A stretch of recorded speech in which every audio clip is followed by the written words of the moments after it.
Hi, everyone. Welcome to Connections at TalentStore. So glad to see you guys here for another episode of Connections. And today we have Jerry Luftman, part of the team here at TalentStore, that is going to be talking a little bit about what they offer all the way from the United States. So actually, Jerry was one of our first international providers that listed on the store. So we're going to listen and kind of probe to understand what he does, what kind of backgrounds GIIM came from, and what kind of value they provide, right? So welcome to the show, Jerry. Hope you're doing well. I know it's very early for you in the morning. Well, it's a pleasure to be here, and always nice talking to you and all of your candidates. So I appreciate working with you guys and helping your community take advantage of the programs that we have to offer. Sure. Just let's get started with kind of background questions, right? Just tell me a little bit about GIIM, how you guys got started, what kind of made you go down the road of where you are today, right? I just want to get some context. Sure. Now, you said you want brief answers. As you know, I'm a professor, so I like to profess. So sometimes I ramble and take a long time to answer something simple, but let me give it a shot here. Sure. My background is basically a retired IBMer, where I was a CIO. I owned a lot of products there, helped start their management consulting group there. After I left IBM, I became a dean and professor at Stevens Institute of Technology. So I was at IBM for over 20 years and Stevens at 20 years and working now at the Global Institute for a while. So that puts me at about 120 years old, but I look very good for my age. I keep in shape. But seriously, throughout my career at IBM and at Stevens, I will recognize the gap that exists between what universities and other training companies are offering and what industry really needs to succeed in the changing world of IT and now digitalization. And that is that people could be the best technologists in the world, but if they also don't have the management, leadership, industry, and interpersonal skills to supplement their technical skills, they're only going to go so far in their careers.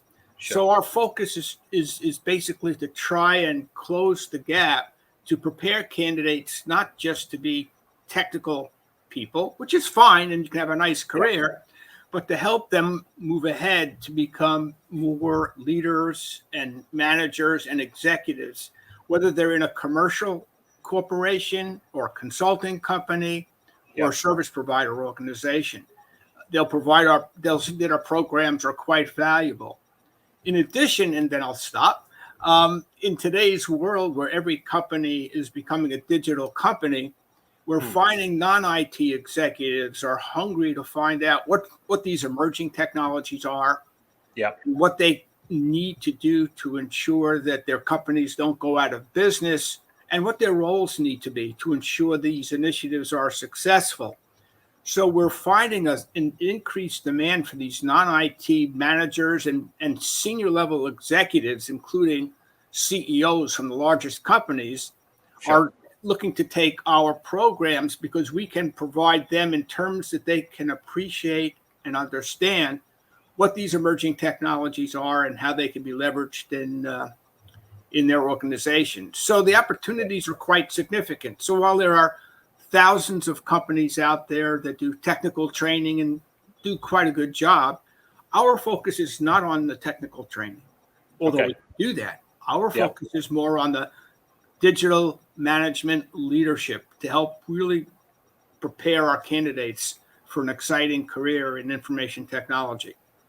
Okay. So I guess you kind of have that background in IT. You kind of gone through the entire career. From your experience, especially in the North American region, how have you seen some of the GIIM courses being implemented, right? Do you guys traditionally sell to individuals, or do you also sell to kind of corporates, right? So more of a B2B business model. The answer is yes. But basically, we don't typically work with individual candidates or students. We work Okay. with what we call our affiliates. So Yep. affiliates could be a university, it could be recruiting organizations like yours, it could be management associations, it could be large companies that want us to do a customized program for them, or a management association. Yep. Now, given that, since we have programs with universities, our courses have also been accredited by the most rigorous academic accreditation bodies. So our courses are also applied in many university master's degrees. So if candidates are also interested in taking master's degrees, we can connect them with our university affiliates where they take the GIIM courses that would also be applied towards the master's degrees. Plus, any universities in your network, we'd be happy to talk to them about how we could take advantage of the breadth of our programs to help them expand their information systems, information management, master's degree programs. Right. And okay, so I get your point. I mean, you kind of work with a lot of associations, universities, but also with corporates. Exactly. Most of our candidates are working professionals. Candidly, our sweet spot tends to be IT professionals with 10 or more years of experience. They're candidates that have proven themselves as good technical people, perhaps good project managers, perhaps even good lower level managers, but they're looking to move up in their careers, as I said earlier, to be more senior level IT managers, to be more effective in working with their non-IT business partners, as well as management consultants and service providers that are looking to move up to become more senior level consultants to more senior level clients. So the opportunities are quite significant in today's world, where every company is becoming a digital company and needs these business skills to be able to understand how to leverage all of these emerging technologies and work with the business to ensure that they are successfully deployed. Okay. And what type of courses, if you just can name a few, that has really resonated with your audience, right? Obviously, there may be differences between North America and here in Southeast Asia, but I just want to get a sense of what's been very trendy. Right? I mean, interesting. There isn't as much of a difference between North America and Southeast Asia, or even other parts of the world, as you might expect, especially in today's world with all of the emerging technologies.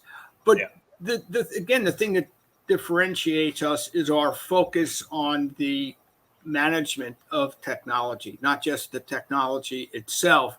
So we really offer programs, for example, to help prepare someone to become a chief information officer. So we have a CIO certification program.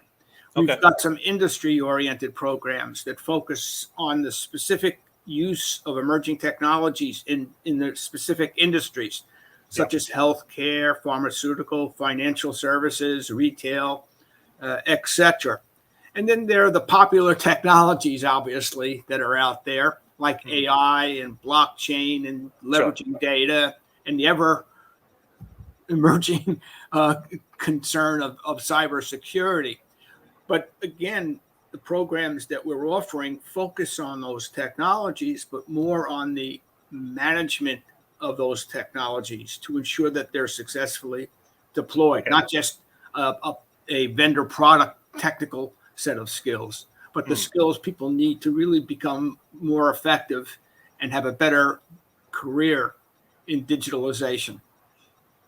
Okay, understood. And just to get a sense of the format of your courses, right? So just walk us through the kind of formats a participant or an audience might expect when they take on one of your courses. So we have 35 different 4-course certificate programs.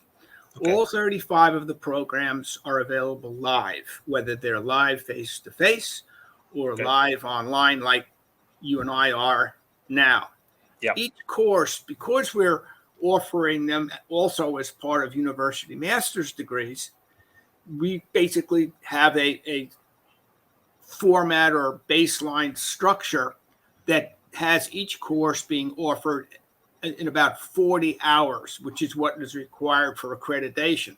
That doesn't mean when we do a live program with one of your affiliates or clients, it has to be 40 hours. We customize our live programs to fit whatever the specific content and timing and scheduling requirements are for the group.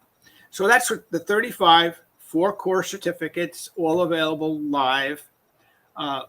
The most popular programs are also available on our learning management system, which your candidates will have access to. So they can go on the system and register for each of the pre-recorded courses. And in that case, each course is comprised of at least 30 one-hour modules. So each pre-recorded course on our learning management system is at least 30 hours of pre-recorded courses. Now, we also do those programs blended or hybrid if people want to supplement the pre-recorded courses with some live class discussions and projects.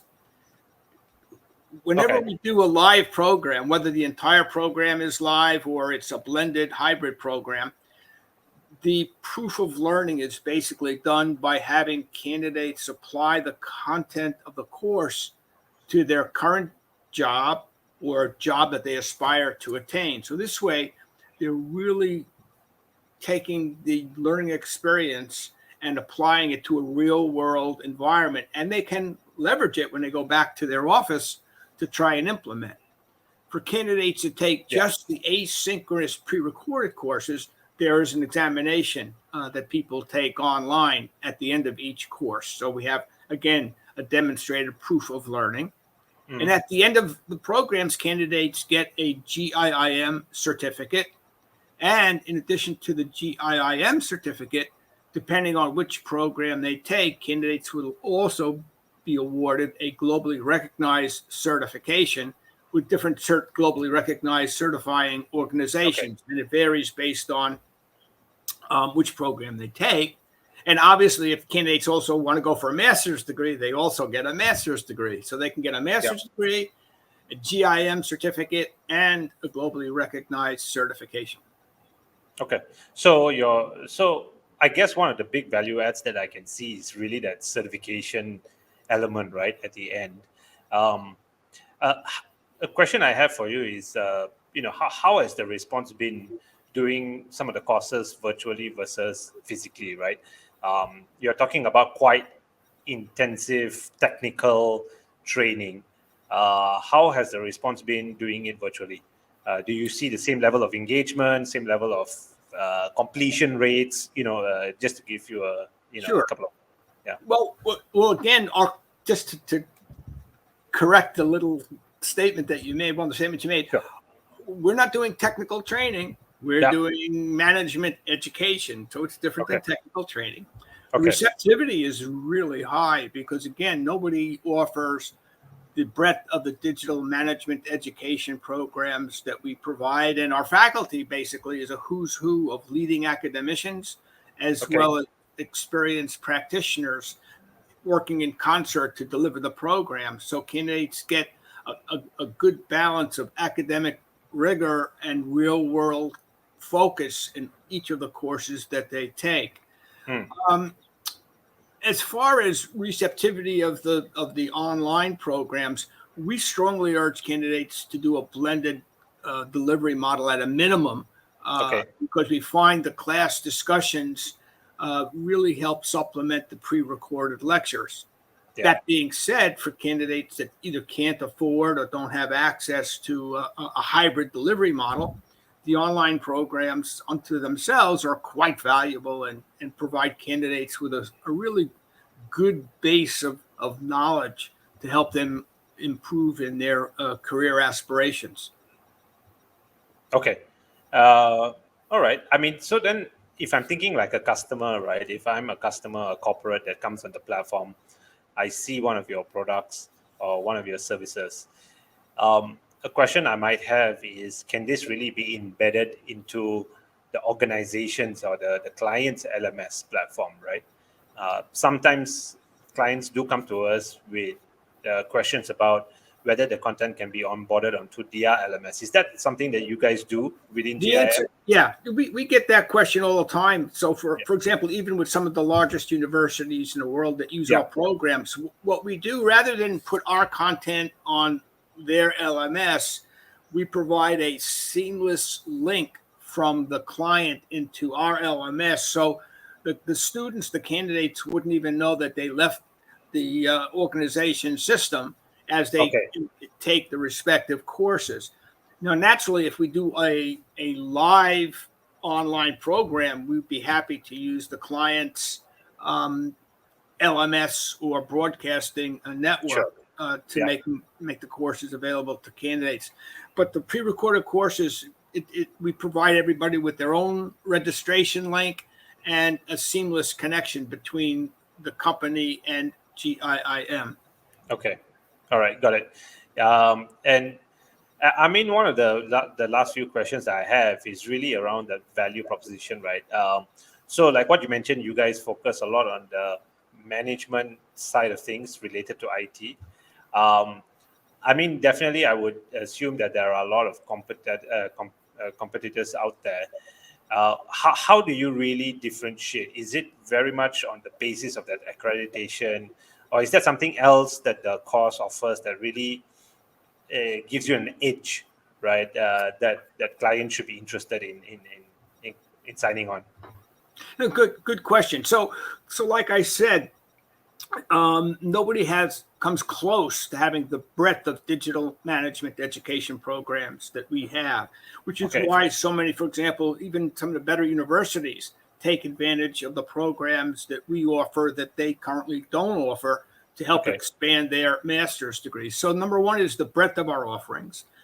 Number two is our faculty. As I said, our faculty we've got over 300 faculty members, and they're a who's who of academics from some of the best universities, as well as very experienced practitioners. And the other thing that really differentiates us is our willingness to be flexible.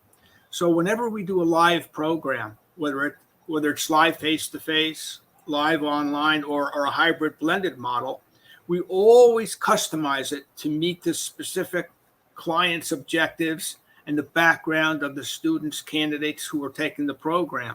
So it's our breadth of our programs, our faculty, our flexibility are really the things that set us apart in trying to really help organizations and candidates prepare for the challenging career that awaits them. Okay. And one final question. I mean, it's really around more of the details of if a client wants to sign up, if they are interested, right? Do you guys have a minimum threshold? For example, if a client comes and says, hey, I'm a startup, I need one of my employees to really be more of a CTO or a CIO, for example. Is the cost possible for smaller groups of participants, or is that a certain minimum threshold that you guys are looking for? The answer is it depends. Candidly, whenever you do a live program, you always need a minimum number of participants to cover the expense of the faculty and things like that. So if it's a very small group or an individual, then we would lean towards offering the program using our learning management system. But again, it depends on a lot of considerations. And as I said, we're very flexible. So we're happy to talk about the opportunity and number of candidates and the objectives with your clients to help make sure that we're going to meet their specific objectives, again, to ensure success of the initiative. Right. Okay. I get it. I mean, those are just the last few questions I had. Thanks, Jerry. I mean, it was a very interesting chat. I mean, for me personally as well, really just getting to know what you guys do in depth allows us to be able to communicate your value a lot clearer on the platform, right? So this session was really, very casual, candid conversation just to get to know about your products, know about GIIM in a little bit more detail, because I'm probably quite certain that a lot of people don't know about what you do in this part of the world. So this is just that little exposure. I want to thank everyone for joining in today. Hope you got value. We're going to be running this on a weekly basis so that you guys get to know the partners we have on TalentStore, and hopefully you guys come on, see some of your learning development gaps, and try to solve them. In this last quarter of the year, but also moving into 2024.